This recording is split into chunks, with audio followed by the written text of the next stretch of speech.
ఇచ్చిన హామీలను ఒక్కొక్కటిగా అమలు చేస్తున్నాం. అయినా ఈ విమర్శలేంటి? సంక్షేమ పథకాలను ఆపకుండా అన్ని కొనసాగిస్తున్నాం. అయినా ఈ ఆరోపణలేంటి? తెలంగాణ కాంగ్రెస్ లో ఇప్పుడు ఇదే అంతర్మదనం మొదలైందట.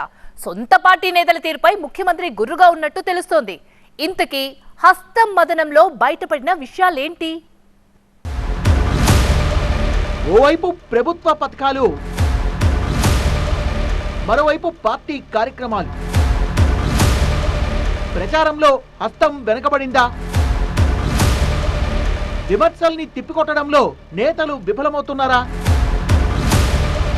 తెలంగాణ వ్యాప్తంగా అధికార కాంగ్రెస్ పార్టీలో ఇలాంటి చర్చ జరుగుతోంది. ఇప్పుడు ఓవైపు సంక్షేమ పథకాల్ని అమలు చేస్తూ మరోవైపు అభివృద్ధి పనులకు శ్రీకారం చుడుతూ ముందుకు వెళ్తున్నప్పటికీ వాటిని ప్రజల్లోకి తీసుకెళ్లడంలో నాయకులు విఫలమవుతున్నారనే అభిప్రాయం వ్యక్తమవుతోంది. కాంగ్రెస్ ప్రభుత్వం అమలు చేస్తున్న పథకాల్ని ప్రజల్లోకి తీసుకెళ్లడంలో వెనుకబడ్డారనే ముచ్చట ఆ పార్టీ వర్గాల్లోనే వినిపిస్తోంది. ఇచ్చిన హామీలను అమలు చేస్తున్నప్పటికీ ప్రజల నుంచి విమర్శల్ని మూటగట్టుకోవడానికి కారణం కూడా ఇదే అన్న మాట బలంగా వినపడుతోంది. అంతేకాదు ప్రతిపక్షాల విమర్శల్ని ప్రభుత్వంలో కొందరు పెద్దలు లైట్ తీసుకుంటున్నారనే వాదన ఉంది. అన్నింటికీ సీఎం రేవంత్ రెడ్డి ఒక్కరే అన్ని తానై విపక్షాల ఆరోపణల్ని ధీటుగా తిప్పికొడుతున్నట్టుగా అనిపిస్తోంది. ఇటు సొంత పార్టీ నేతల తీరుపై సీఎం కాస్త సీరియస్ గానే ఉన్నట్టు తెలుస్తోంది.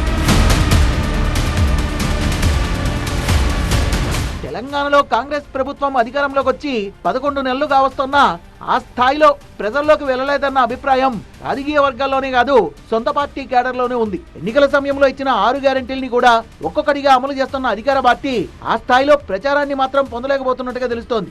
ఆర్టీసీ బస్సుల్లో మహిళలకు ఉచిత ప్రయాణం నుంచి 500 రూపాయలకే గ్యాస్ సిలిండర్, రైతులకు 2 లక్షల రుణమాఫీ దాకా ఎన్నో సంక్షేమ పథకాల్ని అమలు చేస్తోంది కాంగ్రెస్ సర్కార్.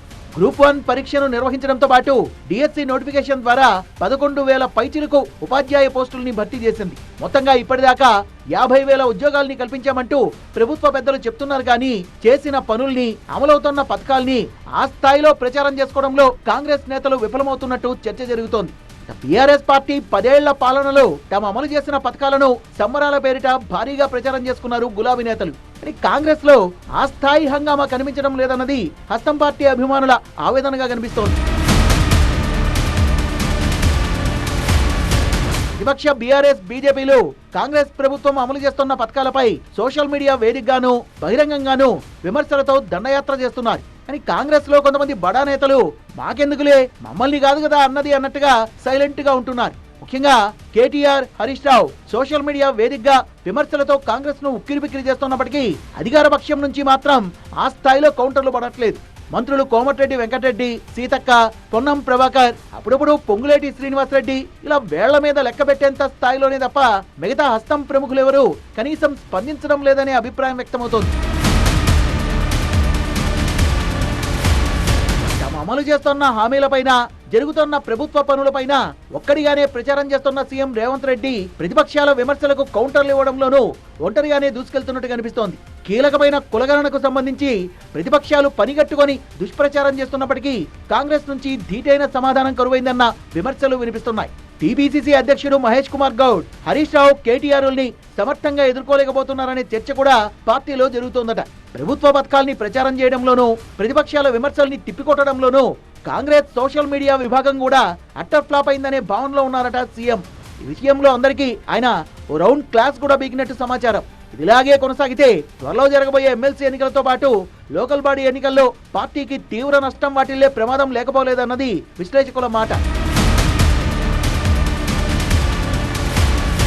ప్రభుత్వ పరంగా తాము చేస్తున్న పనుల్ని ప్రజల్లోకి పార్టీ నేతలు తీసుకెళ్తే రానున్న కాలంలో కాంగ్రెస్ పార్టీకి ఎలాంటి ఢోకా ఉండదని, లేదంటే ప్రతిపక్షాలతో ఇబ్బందులు తప్పవని హెచ్చరిస్తున్నారు హస్తం పార్టీ హార్డ్ కోర్ అభిమానులు. ఇప్పటికైనా కాంగ్రెస్ నేతలు కళ్ళు తెరుస్తారో లేక మాకెందుకులే అనే ధోరణి కొనసాగిస్తారో చూడాలి.